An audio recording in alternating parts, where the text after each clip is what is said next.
Hello friends, आपण मानक मो यूट्यूब चैनल को स्वागत जनावि। तो आपण मानक पई एक गुड न्यूज रही।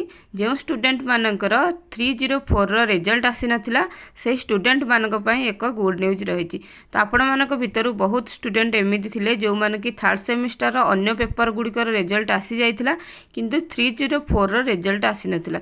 से स्टूडेंट मानकर बहुत चिंता थिला जे से मानकर ए पेपर टी बैक रही गला कि कौन।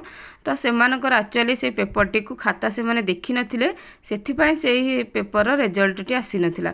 वर्तमान आपण माने वेबसाइट रे विजिट करके आपण रिजल्ट को देखि परिबे बरंगर आसी जाइछि। तो आपण माने स्टूडेंट लॉगिन करी आपणकर रिजल्ट को देखि परिबे। स्टूडेंट लॉगिन कला परे आपण माने को पाखरे एमिति गोटे पेज आसी जिवो। से पेज रे आपण माने देखि परिबे एक देखते एमती लिखाई थी टर्म एंड एग्जाम रिजल्ट। सेठारे क्लिक करेंगे। सेठारे क्लिक कला परे आपण पाखरे रिजल्ट टी शो हो। तो देखिपे ये 304 रिजल्ट टी आसी जाइए। तो आपण मैंने जदि आपण रिजल्ट को देखी ना तेबे देखी नियंतु।